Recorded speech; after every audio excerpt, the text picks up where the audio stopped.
Apă, hrana, adăpost este o expoziție în care prezint lucrări pe tematică zootehnică agrară. E un subiect care mi-e foarte familiar. Am crescut într-o comună agroindustrială, undeva în Maramureș și am fost foarte apropiat de domeniul acesta.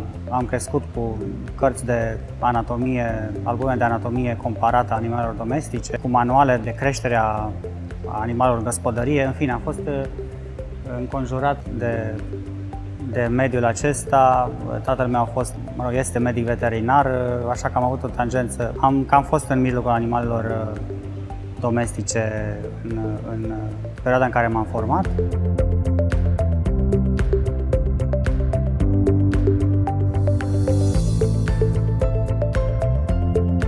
Am adus în spațiu, am creat 3 instalații și 4 desene. Instalațiile sunt inspirate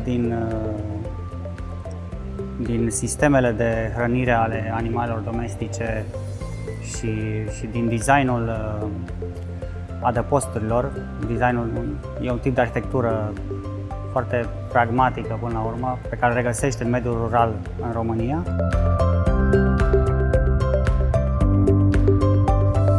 Încerc să folosesc anumite obiecte reprezentative din zona aceasta, cum ar fi coșul de nuiele sau jgheabul pentru hrănit animalele mari sau anvelopele din cauciuc care se reciclează în mediul rural și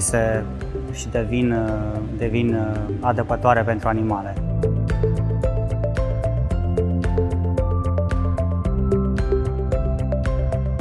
Tema pe care o explorez este o temă atipică și mai puțin, de fapt nu mai puțin, aproape deloc explorată sau exploatată în artele vizuale și cu atât mai mult contrastează cu spațiul în care se desfășoară expoziția, adică fiind total opuse așteptărilor promisiunilor pe care le-ar da o sală de marmură.